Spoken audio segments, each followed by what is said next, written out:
Welcome back to the Wizard Shop. We have a very, very awesome, authentic replica of the Back to the Future time machine. And with me here today is Bob Moseley of Bob's Prop Shop in Dallas, Texas.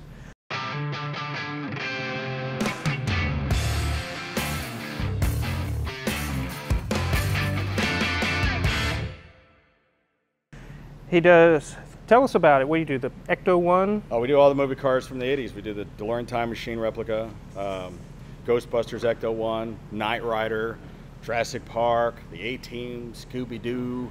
Right now we're doing the Weed van from Up in Smoke. Oh, sweet. The P10 van. Yeah. We're doing a Knight Rider with an LS conversion in it right now.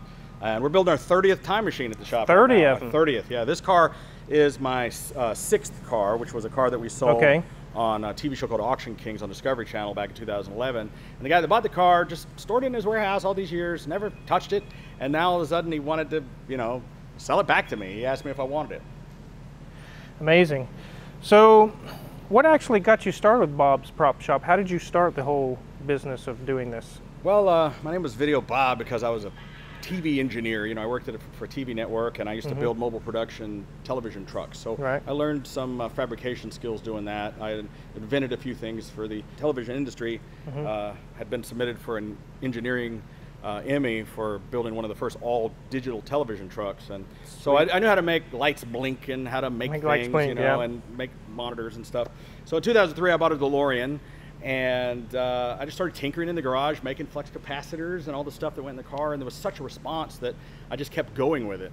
And then when I built my first car, which took about 4 years, I would go back and forth to Universal Studios Hollywood, take pictures and measurements of the car. I would watch the end of the movie and watch the credits, and I would befriend the people who worked on it, like Kevin Pike, who built the original car, and Andrew Probert, who was the designer of the look of the thing, and just talk to them and ask them questions, and they would give me advice like where they bought the parts, and I would go back to those same electronic junkyards in California, and the same parts were still there all those years later. Amazing. And I would buy the parts and I would bring them home and I would build this thing. And when people started seeing it through YouTube and social media, I never advertised. People would just contact me and said, I want one of these cars, how do I get one? And I've had basically a waiting list for the last 10 years, and so now we're doing our 30th car, and you know, when some of the fans of my website put together what was called the Time Machine Restoration Team a few years ago, they restored the screen used car, which is now at the Peterson Museum. And you know, as a thank you for my help with them, they gave me molds. Like for instance, you know, like the boxes that are on the fenders, they're molded off of the real car. Wow. You know, so when we build the car, it's really authentic. It's just like the real thing that you would find at the Peterson. I was actually going to ask you, like, where do you actually get some of these parts, and what are these capacitors? Or these are just high voltage capacitors. You can't get them anymore. Like, you know, this car isn't one of our older ones, and so we used real capacitors on it, but now we replicate these out of cast resin. So this particular car is kind of special. It actually has a high voltage neon on there, but unfortunately the glass is broken from shipping. It had a 15,000 volt transformer, and this would light up with neon, and the real car had the same neon. A lot of people think that it lit up blue, but it actually lit up white. And then Industrial Light and Magic added all this like animated lightning, you know.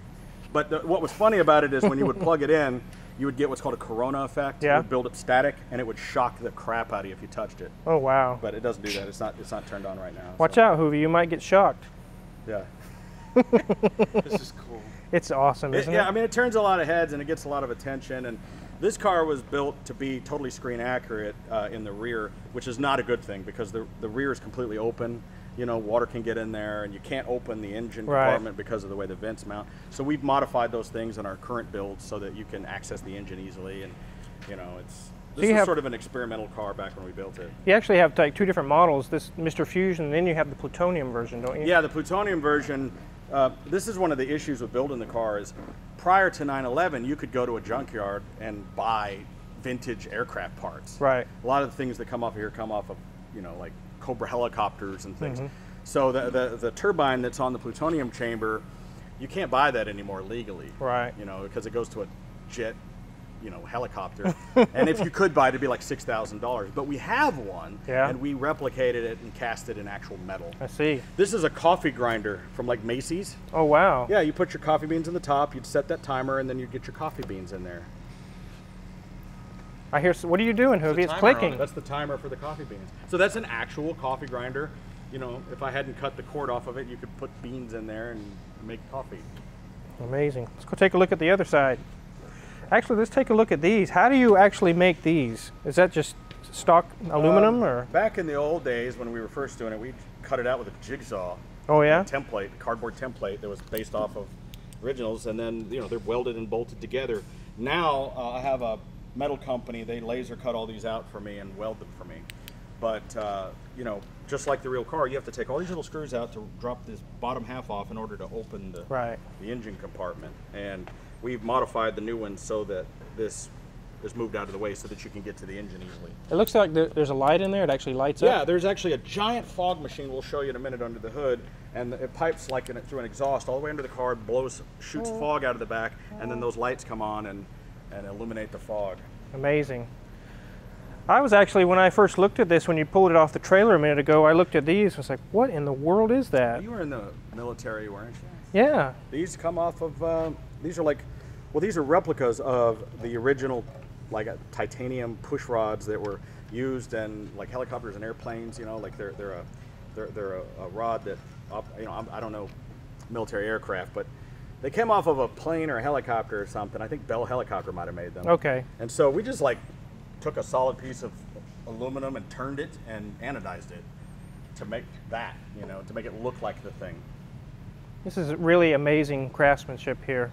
I mean, these are deep drawn zero box enclosures, whereas we can't get these anymore. These are real metal. The ones we make now are fiberglass. They look just the same, but you know, everything on this particular car is real. Like these are oil and water separators off of a 1954 aircraft. You just can't get them anymore, and they're cost thousands, just like this hose. So we replicate all of these things now out of resins and fiberglass, and cast metal. This particular car has all real stuff on it, just like these high voltage plugs here. You know, these were just stage lighting plugs that they would just plug a light into. Right. And they, you know, they banned them. OSHA banned them because people were accidentally being shocked to death by you know, touching them because they weren't grounded. But that was something probably the studio was throwing out, and the filmmakers at, you know, Universal were like, hey, just grab some of this wire, and they just pulled it out of the junk bin. So much of this car was just made out of junk bins. Hoovie, did you break the switches in there? No. No? No. I heard a bunch of click, click, and snap, and well, something we did, you know, in our very, very early cars previous to this one, we used to just like hot glue lights together. Oh, yeah? But we got together with a programmer in Europe who designed what's called a stamp, which is a computer program, so that basically we had printed circuit boards made for the time circuits, which they're not programmed right now, but you can actually punch in the dates and the times, and they actually work just like in the film. Under the hood, Hoovie's getting nosy under there, and let's go take a look under there. At some of the stuff, and I'll run over here. Okay. That's fine. Take a drink of that. That's fog fluid. So this is a giant fog machine here that pipes under the car and out the back. This is the inverter that runs that fog machine. This is the high voltage power supply that would normally run the neon, and that was a AC to DC power supply for plugging the car in for permanent display. And we would normally have 2 batteries here, but they've been removed. So this car has been picked up out of the warehouse. It hasn't budged for about 7 or 8 years. Oh, wow. So we have to take this car completely apart and redo it from scratch. We're going to repaint everything, restore any lights that are burned out, restore all the batteries and the wiring and everything, and this car will be totally new in about a month from now. We actually have Hoovie's DeLorean here. I was actually going to have you show me, Bob, like some of the things you actually have to remove and just discard off of the car. Yeah, certainly I'm feeling very inadequate right now. Well, we're adequate now, so. Next DeLorean, I mean. I heard that on my wedding night. A bear DeLorean? Tyler, is it the lack of beard? Yes, once again, beards of knowledge right here that I do not possess. If you grew a beard like this, if you could get the beard down to here, you too could be a wizard. Of something. Or at least a warlock. A failure, yes. Which is what this is. I don't know if I'd say. So I see like this doesn't have back windows. Those are obviously discarded, the side windows here. Zero rear visibility out of your car. Yeah, as bad as the visibility is, one of the first things that we do when we get the car is we remove these windows, the back window, and these louvers. And how we take them out is with one of those little oscillating cutters, you know, the little vibrating bone saw. We cut that out, we throw them right in the trash because they're not really worth anything. Nobody ever needs one of these. And I have dozens of these rear louvers just stacked up on the, because I just can't bear myself to throw them away. Right. But anytime I've ever tried to ship them, they've always broken. So please don't write me and ask me for louvers. I'm not going to ship them. But if you come to Dallas, Texas, I'll be happy to give you some. Sweet. And the center console, all that probably just comes out, or do you actually work on top of that? Well, we take the seats out, we remove the center console just for access. And all this back here, you know, not to dog the DeLorean, but I don't know of another production car that's made out of plywood and cardboard. I mean, this center console is made out of cardboard, and back here, there is literally plywood. This is plywood. Yeah, it's plywood. I've seen that. And so, you know, we remove all of this back here, and we make an access point for all of your, you know, under this panel is where your fuse box is and relays, and also another one over there. So we make access to those things back there. But yeah, you have no visibility. So one of the options that we offer is we put a video rear view mirror camera with a camera mounted out the back, so at least you can back up. But as you probably know, Hoovie, if you've watched Top Gear, how do you back up a Countach? Yeah. Can you demonstrate that? Oh yeah. You just sit on the sill. Sit on the sill and you poke your head up around this corner. Yeah. And you've got enough of a giraffe neck, you can pull that out. Thank you. I have no neck. I look like a thumb. You know. So if Hoovie rolled up to your shop with this DeLorean and he said turn it into that, what would he be looking at? Well, what I do is I put together a website just to answer all of those questions because I get asked them all day long. It's called timemachineforsale.com. Okay? It costs $50,000 to convert a DeLorean to a time machine. I have 1 million Vietnamese dong. Dong. You said dong. 1 million dong right now. What is that, like $3? It's got Ho Chi Minh on it even. Really? About 50. I dig the dude's beard. He's got a cool beard. Again, the beard. That's not going to do it. That's true.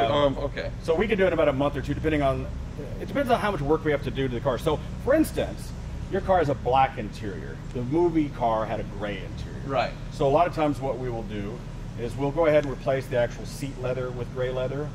But I found that if you treat the plastic and the vinyl properly, you can paint it. So we will paint the interior gray, replace the seat leather gray, and turn it into a gray car. So that would cost a little bit of money to do because we'd have to take everything apart.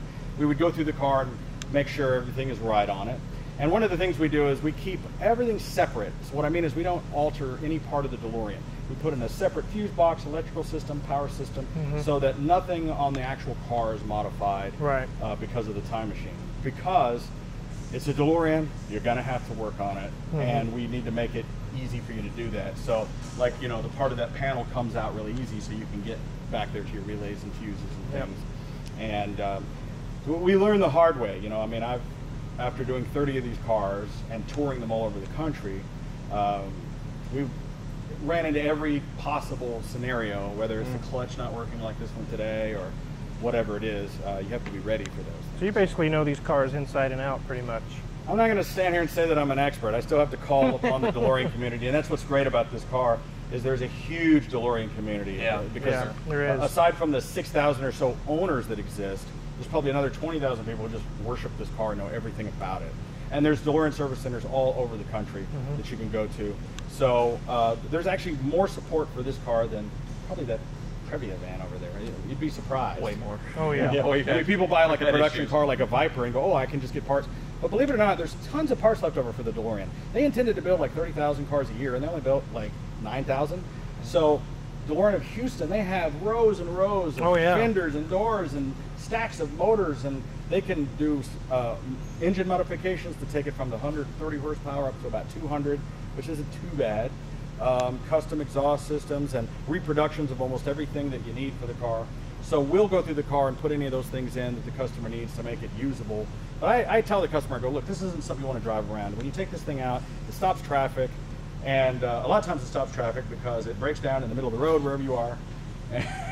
And, yeah, right. You know, the best accessory for DeLorean is probably a tow truck. So, you know, it's made to be art. You look at it, you enjoy it. And I know the DeLorean people are going to be hating on me for this, but I'm a guy that's gone through 50 of these cars in 15 years. That's the one part of the movie that's very accurate, is the DeLorean braking all the time. Yeah, banging your head on the steering wheel will not make it start. No. That doesn't do anything.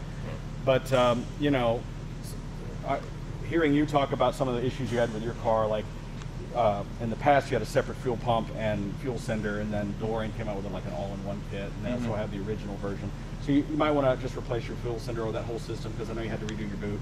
So every time somebody finds a DeLorean in a barn, you're gonna have to spend a good 10 grand on it. You're gonna have to replace basically the whole fuel system, your brake calipers, slaving, you know, your computer for your transmission, or the slaving master for your clutch, fuel lines, all of those things. But I will say that the engines are really resilient. As long as you don't overheat it and pop the head on it, they'll run forever. I know DeLorean owners that have literally 500,000 to 1,000,000 miles on their cars. Now, they've had to on do the V6s? Yeah, they've had to do a lot of work to the car, bushings and shocks and all those kinds of things, but the engine itself is still running. Amazing. And so they're, you know, I know I sound like I'm making it out to be not a good car, but it's one of those cars where it's not something that you just give to somebody, go here, take this, like a rental vehicle. You have to know it intimately, and it has to be a labor of love. And you know, it's like owning an old Harley. You see those old biker guys, they carry wrenches and screwdrivers with them, spare parts, because you know, I remember watching my stepdad riding down the road on his old panhead and tweaking the carb as he was going down the road, you know. And this is one of those kind of cars, because inevitably you're going to take it out somewhere and you're going to have to do something to it. So you got to have a knowledge of it, and that's why the community, the DeLorean community, is so huge on Facebook and forums and books and movies and all kinds of stuff. I don't know, I talk too much. Well, you've been touring all over the place, and we're very appreciative of you stopping by Omega Auto Clinic, bringing the time machine. And guys, he doesn't just do Bob's Prop Shop. He has his own YouTube channel, VideoBob, Phantom. with a Rolls-Royce Phantom, very similar to Hoovy's. Yes. You guys need to head over there and check it out. Subscribe over there. You won't be disappointed. I've watched most of all of his videos, and they're very, very good. I know people get, my fans get so excited when you comment on one of them. They Wizard! Oh my gosh, the Wizard commented on your video. Yeah. And yes, I really do heart and read every single comment, every single one. So You're a you have a question? You're a glutton for punishment, then. I am, yeah. So anyways, thanks for watching. I hope you guys enjoyed the DeLorean Time Machine, and thanks again to Bob Moseley for heading out and bringing us the Time Machine to check it out. Many more cool videos to come, and don't forget to check out VideoBob's channel. Thanks for watching. I've got a booger. I really need to get it out this whole time. Okay. It's all the same as still rolling, isn't it? Yeah.